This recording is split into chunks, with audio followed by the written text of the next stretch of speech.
Again, awareness is key. When we have that awareness in the first place, that's the number one thing we can do to stop energy vampires.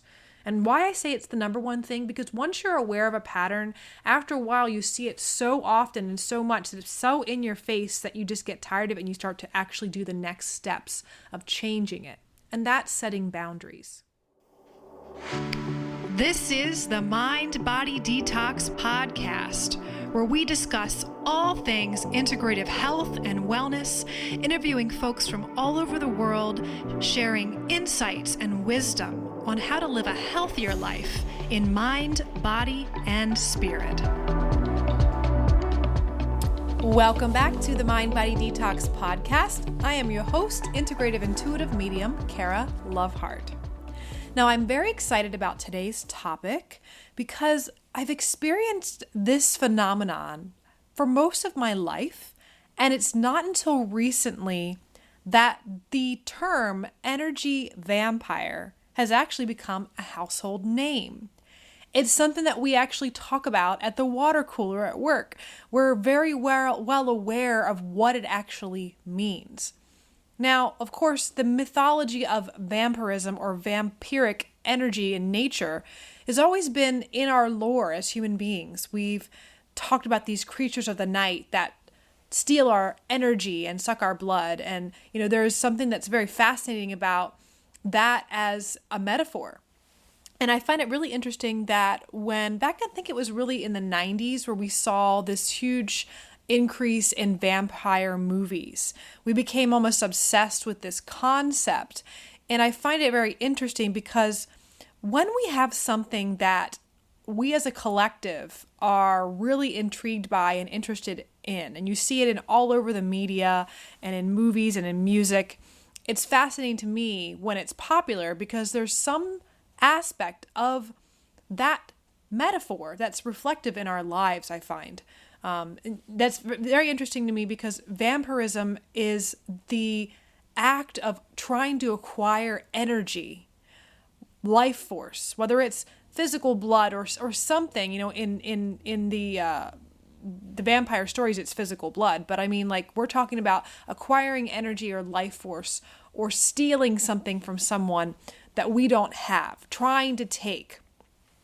So there's this taking thing happening. Now, in contrast, we of course had later on this whole zombie theme that came out, zombies being very popular, and that's another whole topic, but I find it interesting, again, that topic is relating to us maybe not thinking about what we're doing, being unconscious in our patterns, and very fascinating that The Walking Dead, when that came out, and then, of course, all the zombie Day of the Dead, all those old movies back from the 80s, it started to progress in this huge thing that people love. I mean, people love Doomsdays and they love Armageddon and End of Days and End of Times, movies in general, and that's very entertaining to people. But I find it interesting, again, to look at these correlations. Now, energy vampirism is something that I feel like has been on the rise, and that's why we're now more aware of it and have experienced it in our lives so that we can actually put a label to it. And I believe why this has happened is that we've lost our own sense of self.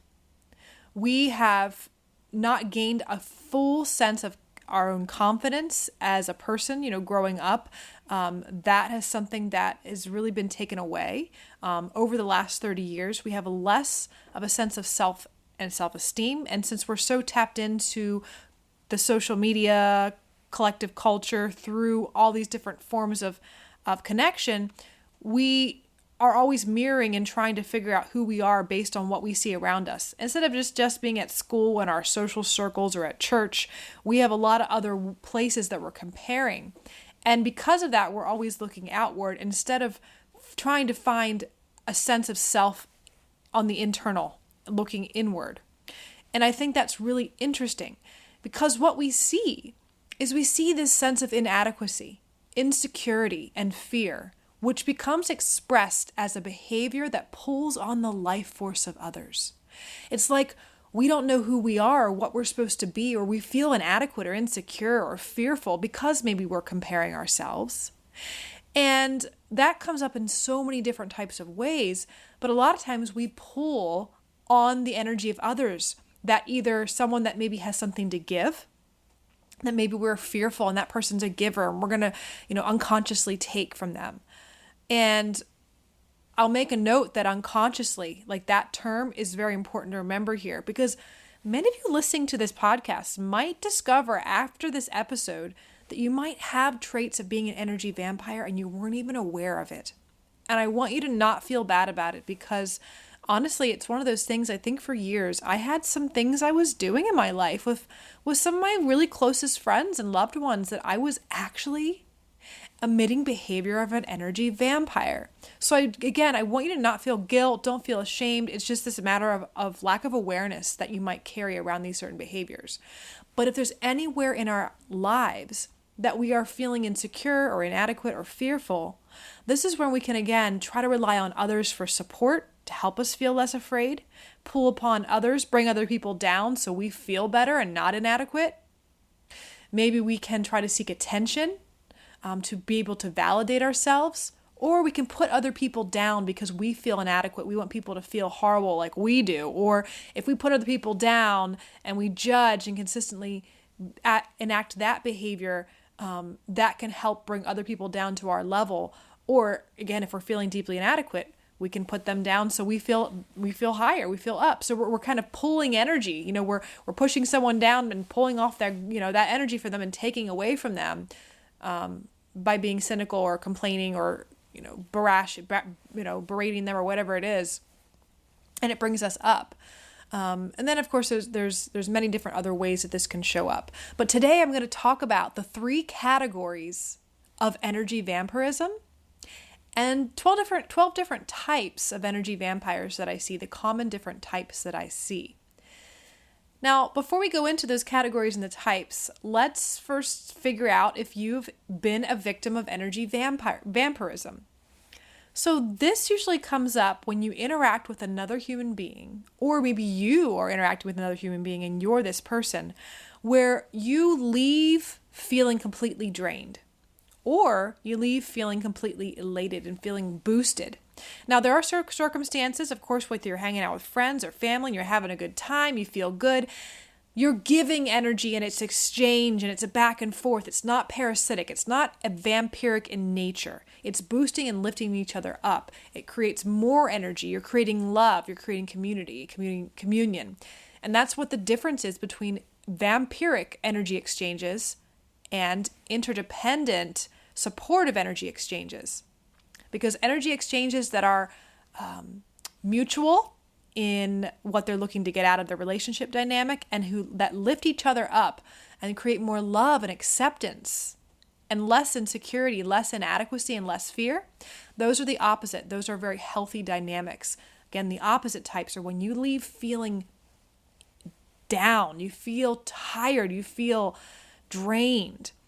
And especially if you're someone out there that's a healer or someone that is someone who's there to help. A lot of times that dynamic is very common for people to see you as a source of nurturing food and come and they're getting help from you, and they might unnecessarily use your kindness or your giving nature, and then you feel drained afterwards. Now, of course, we're going to talk here at the end, like how can we stop energy vampirism? What type of things can we do? But again, we're first just figuring out if you've experienced this. Now, I think with some of the examples I'm going to share too, you might get a little bit more of an idea. But when it comes down to the bare bones, the concept here, it's have you been in a dynamic, one-on-one or in a group, where you leave feeling drained, you leave feeling tired, like your very life force has been sucked out of you. You just want to either fall asleep or you want to cry or you want to you feel lower than you did before. So that would be the definition of an energetic, vampiric dynamic or exchange that may have taken place. Now let's talk about the 3 categories of psychic vampires. Now this is important. I, of course, as an intuitive and a medium over the years, I've seen so many individuals in their relationship dynamics with work or with their children or with their partners or their friends socially. They've had this sense of, again, insecurity, inadequacy, fear, and trying to figure out how they can empower their lives. And a lot of times they feel like something's wrong with them, when a lot of the cases, it's really a matter of they have energy vampires that are in their lives and they have to take some steps and make some different actions to be able to change those dynamics. So another reason I should say that we want to be aware of energy vampirism is when we don't have energy vampires in our lives, we're not allowing people to suck our energy, we have more life force, we have more energy, we have more creativity, we have more inspiration, we have more life force. I'll just say life force. We have more spirit that animates our bodies, that gives us the passion, the inspiration, the drive, the motivation to live our life. We're not letting people bring us down. We're not being sucked dry. And we're using that energy and that life force to create something. But what's very interesting about when we do that, a lot of times we're shining more of our own spirit, so to speak. We're expressing that life force. We're shining it on the world. We're helping. We're doing something that makes us feel good. And when we do that, it's like shining out this huge spotlight. And that's when we tend to sometimes attract energy vampires, or even energy vampires in the category or the type of an energy bully or a troll or cynical types or the downer types. And I really want to just remind you out there that this is one of the biggest reasons why I work with people to help them detox from energy vampirism and look at where they're allowing these things in their lives. Because when we're trying to empower ourselves and level up or, have a better relationship or lose weight, you can start to experience this group around you that tends to keep pulling you back down. And it's a really big reason why some people can never get out of a habit or a pattern or a behavior, because they're so easily influenced by those people around them. So let's talk about the 3 categories. The 3 categories are the downers, the attention seekers, and control freaks, as I call them. So let's go through each one of them. The first type is the energy vampire downer. These are the people that serve to just pull your energy down to their level, or just pull energy in general. And again, please remember that this is something that may be completely unconscious. It may be a learned behavior from someone else, or it may be socially acceptable in that social group. So again, please, whenever I'm talking about that, there's just no need to judge in anything we're talking about with these categories and these types. The reason why I bring this awareness again to this podcast is I feel like we need to be aware, are we being energy vampires? Are we being downers, an attention seeker? Or are we being control freaks? Because when we can become aware of that in the first place, then we can shift it and we can start to fill up with our own life force. We can, again, really change our lives when we do that. So again, I keep going into this. I know I'm going to be using a lot of words that are emotionally charged, that tend to be more negative in connotation. So I want to be very clear that when I'm talking about these, please don't allow yourself to judge them. Observe it objectively, just like you're observing and learning a new term. Just to describe these type of energy vampires. So the downers, they're drawing energy, they're pulling energy from you, bringing you down. These are the people who are maybe pessimistic. They might be negative. They could be very cynical, or they're the complainers in your group. They may be the people that are always finding something negative to say. Negative Nancy's is a term you've heard before. And in SNL, the Saturday Night Live, they have an amazing character called Debbie Downer. I was actually a Debbie Downer, and it was one of those things that was part of my anxiety. Now, again, I had no awareness that I was doing that. I had no awareness. It was one of those things that I had struggled with anxiety, and I always felt like, well, something's going great. This is amazing, but no, this might happen next. Or, this is great, but now this, and trail off into a long story. And it wasn't until I become aware of the Debbie Downer, and actually my partner showed me that SNL skit, and I looked at that character, I was laughing, I was like, oh my gosh, I am a Debbie Downer. I'm so embarrassed, and I had no awareness of it. But I was, due to my own insecurity, which was showing up as anxiety, was pulling energy and pulling other people down because I felt anxious and insecure. And in that, a lot of times you unconsciously feel alone and you want to bring people down to your level, especially if they are, happier than you. And this is why misery loves company. The downers tend to be in that type of category where they're, all pessimistic together and cynical together. A lot of times they just kind of feed off of each other and like validate each other off of their cynicism and complaining. And it does cycle through. And so they can kind of pass energy through each other and, fill each other up and get excited about the things they're complaining about. But it doesn't actually lift them up into a place where they can find contentment and joy and happiness in their life, which is what they really want in the first place. That's why they're complaining, because they don't have it. So it's very interesting that particular group can cycle through each other and hang out with each other. So the downers are the types that pull energy from you, bring you down to their level. The attention seekers, I think that all of us have experienced the attention seekers. These are the talkers, the emotional vampires, and the drama queens. And I love the show. There's a really great show that was put out that's called What We Do in the Shadows. It's on FX, I believe. And there is 2 characters in that show that are hilarious. One is a gentleman named Colin Robinson, and he is a talker energy vampire. And actually in the show, it is a show about vampires, traditional vampires that are, they're creatures of the night and they live forever and they suck blood. But one of the characters in the show is actually just, they call him a day walker, where he can be out in the light and be out in the day, but he's the person in the office that comes up to you and he'll start talking and just talk at these long monologues. And people start to get tired and they start to fall asleep and his eyes light up and he gets this jolt of energy and he walks away smiling because he's basically pulling and feeding off of their energy. I love it so much. It's something that made me laugh so much when I learned about it. Because I knew in my own life I'd experienced people that were talkers. They wouldn't know when to stop talking, even though you would give them the cues like, okay, I gotta go. You're jingling your keys. You're getting a little uncomfortable in your body and trying to send all the body language cues to this person that you have to go, or you're sending socially acceptable behavior to this person and they still keep talking. You try to maybe put your 2 cents in or, some way to get this person to realize it's time to end the conversation and they don't. So that's very much an attention seeker type. An emotional vampire is someone who's seeking emotional support ad nauseum to the point where it's not actually healthy. It's something that they consistently are relying on other people to feel okay. I need you to take care of me. Am I going to be okay? What if you're not going to be around? They also seek pity and validation through these experiences, and they tend to be very codependent. I think that I was an emotional vampire. When I was in my teenage years, I was someone that was really insecure and felt a lot of, anxiety, and I sought a lot of emotional support beyond what was probably healthy.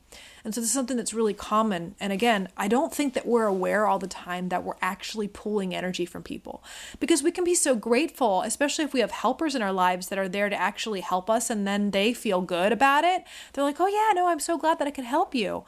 But there comes a point in that dynamic where it actually is more enabling to the person than helping to empower them. It enables them to continue to stay emotionally distraught and relying on that helper to help get them out of an emotional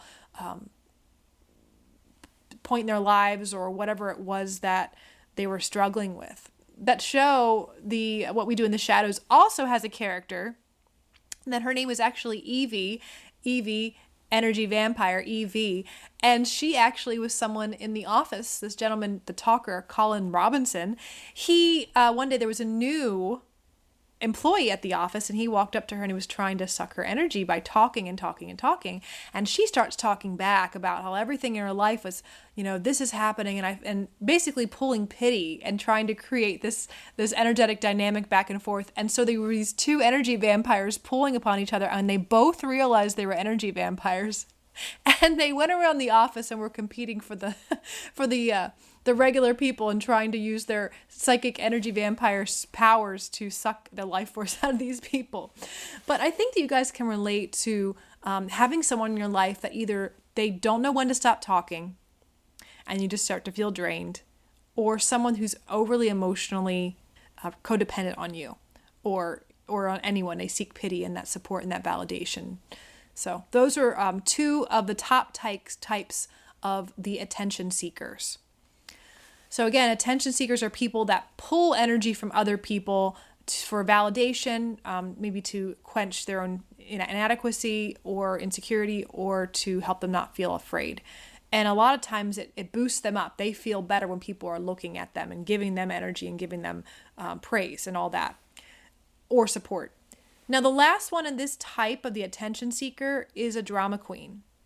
So drama queens are similar, except for a lot of times they like to engage with other people and create that drama. They sometimes can be also complainers and cynical and pessimistic, but it's more so gossips and talking about this person and that person. Or people who can maybe be addicted to drama, where they're addicted to a heightened state in their life, and when things start to calm down, they actually will recreate drama and start to bring other people into that drama, and then they suck in the energy of fear into that dynamic. It's like this cycle that they start to get other people in their vicinity fearful and anxious and feeling, oh my God, I can't believe they said that or they did that. And it starts to, again, pull energy of fear and chaos into that group, and then the dynamic is then pulling upon each other. And again, the drama queens like the attention, but they like also to feel in control.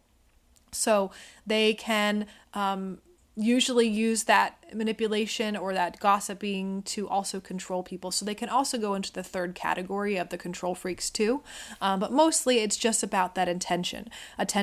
But also you have to think about, there is a positive aspect to, if you're someone who really likes attention, and you know it and you're consciously aware of it, there's actually a really healthy outlet for that, which is making music or maybe acting or singing or performing or public speaking or doing a podcast, or something like that. Like, especially for me, I'm definitely a talker, but I've become more aware of, hey, I need to stop monologuing here, and really listen and to have an exchange and conversation.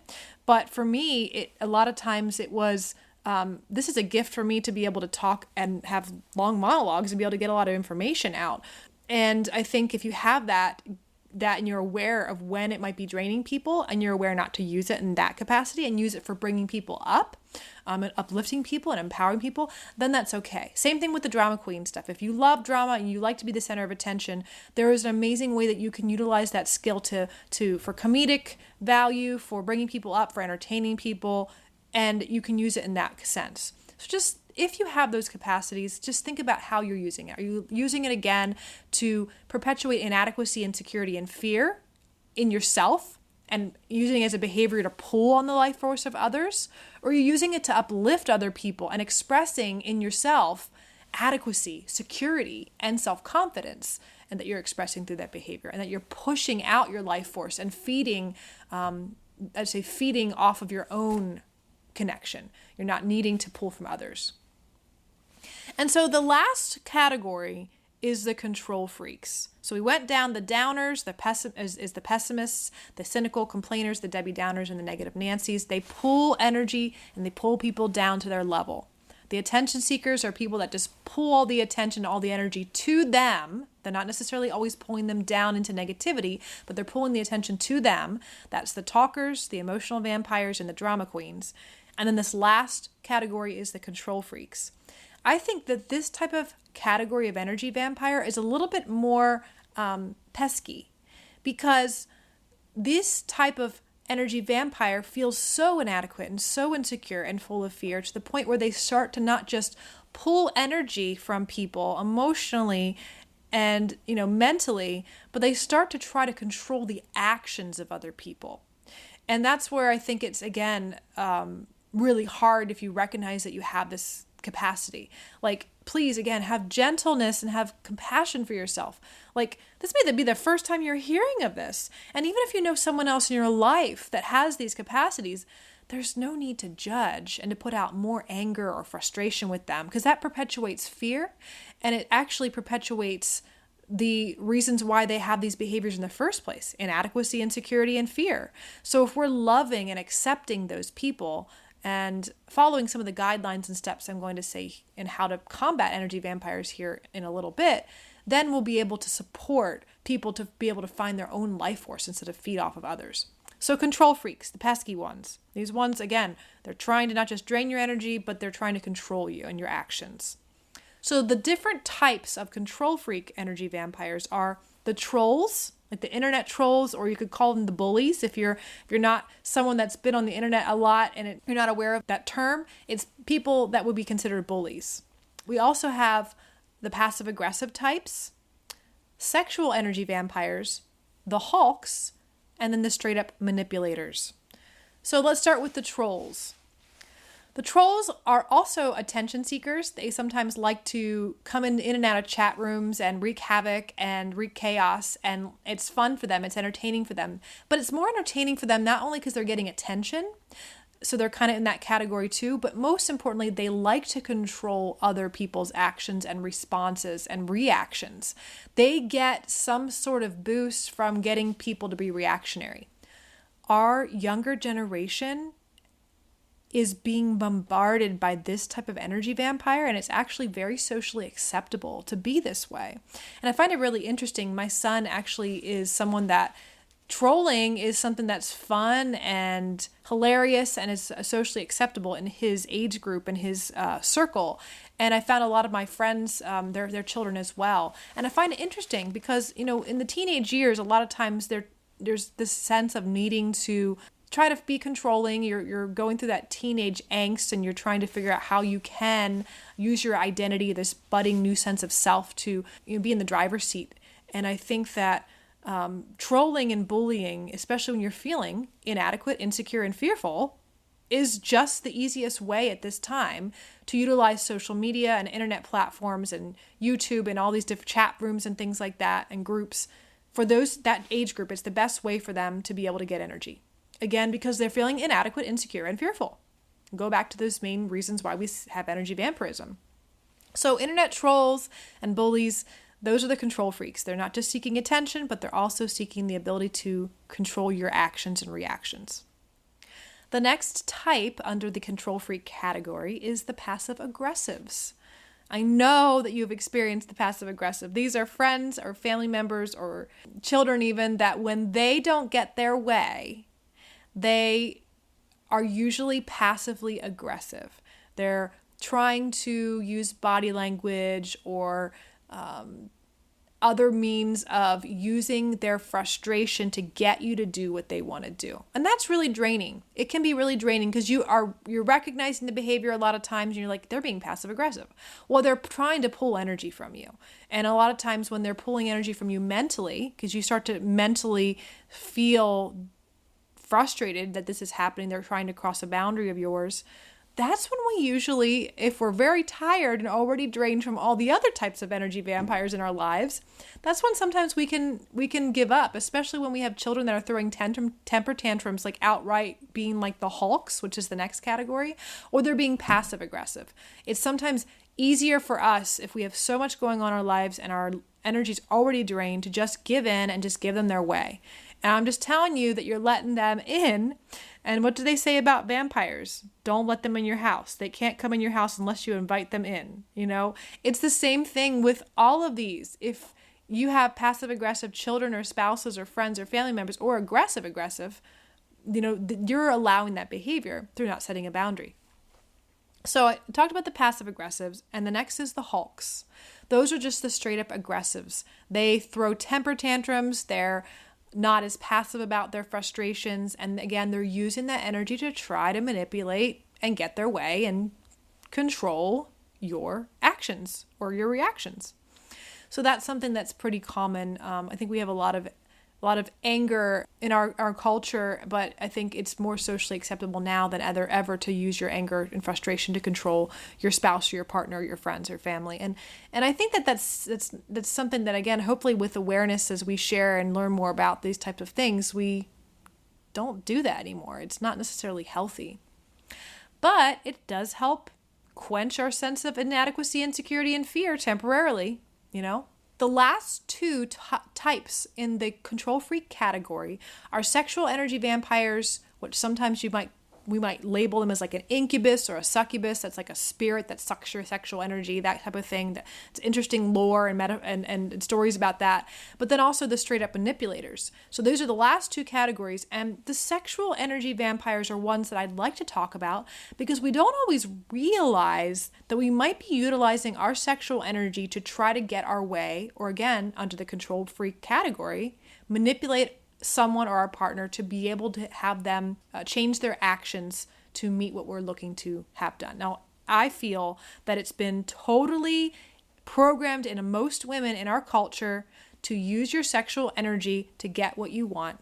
And I think that even if that person's not trying to use that sexual energy to actually have sexual relations with another person, but be able to get their way, to be able to get the job, to be able to climb the ladder, to be able to influence someone or manipulate someone, that is actual energy vampirism. You're using that power, and it's so intertwined with the mythology of vampires that they're very sexually influential in that they're able to seduce anyone at their will. So again, please keep in mind, if you have used your sexual energy in the past to influence someone or even influence your spouse, just being aware that is it something that's building someone else up, or is it feeding on your own inadequacy or insecurity or fear, or on someone else's to manipulate and get your way?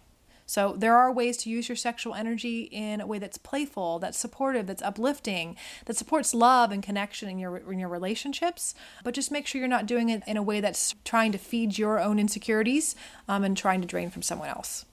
And then the last one under the control freak type or category is the straight up manipulators. Again, these are just people that are out there to manipulate. They're the salespeople. They're the people that are maybe sociopaths, and we usually talk about gaslighting as a common action that they're doing, and they're using that to manipulate others. And that's one that to be aware of. I think, again, when we think about control freaks in these different types, these are the ones that are the more pesky. They're a little bit more influential, and they're not just pulling on our energy, but they're trying to change and shift our actions. So, in recapping what we just went over there, we have three categories of energy vampires. The downers, those who try to pull on our energy and pull us down.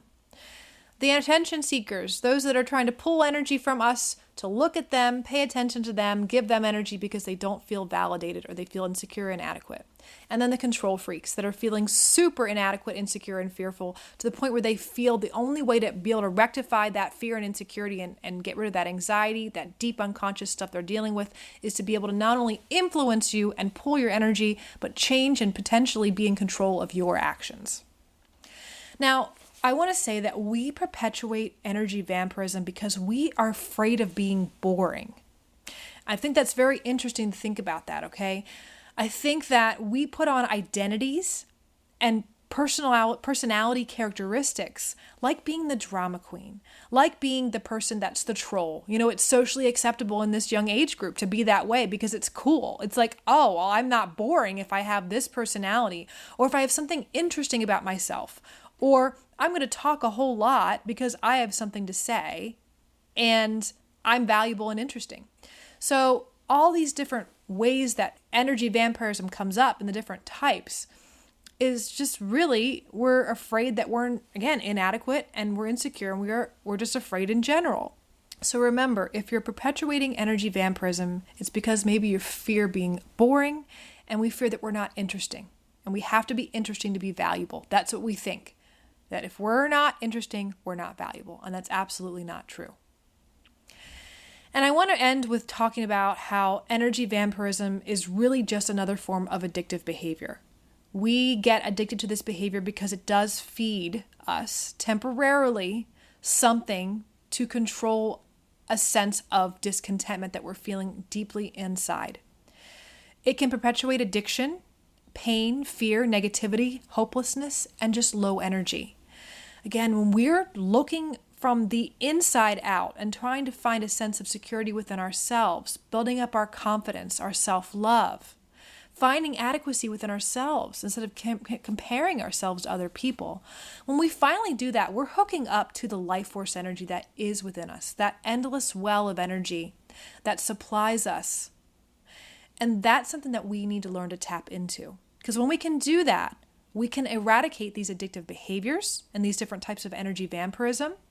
We can eradicate our own personal emotional fear and pain and negativity and hopelessness. Because energy vampires, when they feed, it's never enough. And that's why it's an addiction.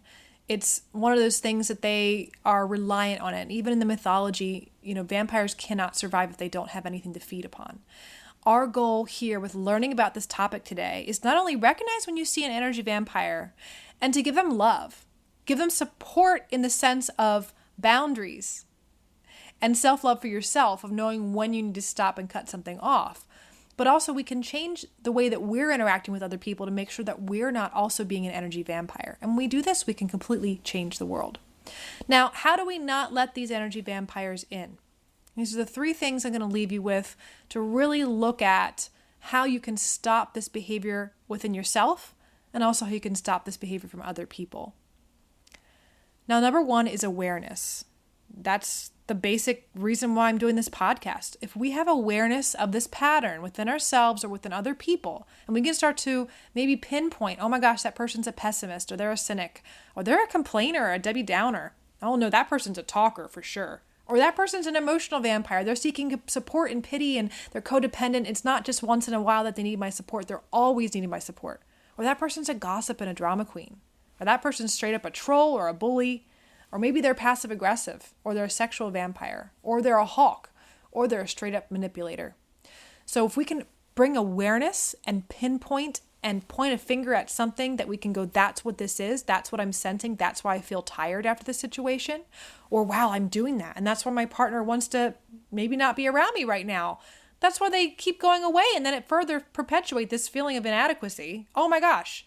Again, awareness is key. When we have that awareness in the first place, that's the number one thing we can do to stop energy vampires.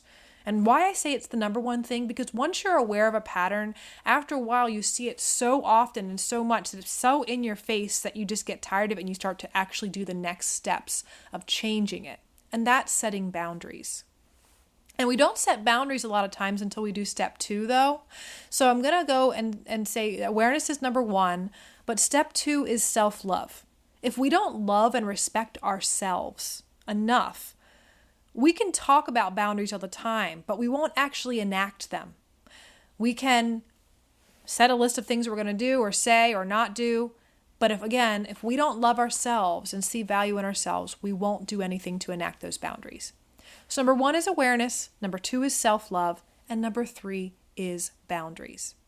And again, when you're going to go set a boundary with an energy vampire, it's not very productive to label them as a downer, or you're being an emotional vampire, or you're being a control freak, you're a troll. It's not productive to do that because it perpetuates that insecurity, that inadequacy, and the fear that's really causing the problem in the first place.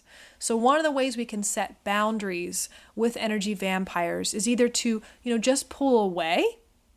We can communicate in a sense that works with that type of energy vampire by setting a loving boundary, by saying, let's change the subject here. If they're someone that's consistently pessimistic or, complaining, or you can straight up say, I really love being around, I love this about your personality type. Let's just say that. Let's say, I love this about your personality, but when I'm around you, I really want to talk more about the things that uplift you and the things that uplift us. Because I know how I see that you get down on yourself when you're being cynical or complaining, and I want to see you happy because I love you. You can see how this is a completely different conversation you can have with someone, especially a downer, just bringing awareness that you want to see them shining. You want to see them in happiness and joy, and you notice that this is what seems to bring them down. And, you can say, hey, I'm a ray of sunshine. I'll help you, that type of thing. But I think that having that boundary with someone, whether it needs to be a soft, loving boundary, or we need to be dynamic in understanding that sometimes we need to have a hard, firm boundary.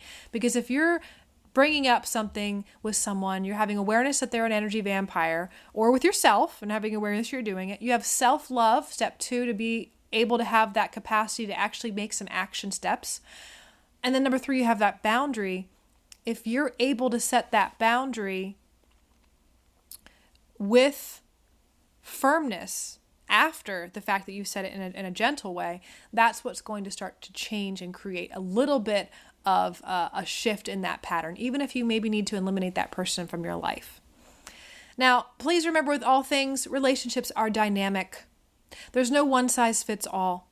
Energy vampirism is something that is completely overtaken our world. There's no need to judge it. Just remember that we can become aware in the first place and categorize these different types of things so that we can start to be aware and become more loving and accepting of ourselves and those other people, so that we can start to make boundaries with ourselves for being an energy vampire or with others in a way that's much more loving and in a way that may be much more receptive, not just for ourselves, but for other people.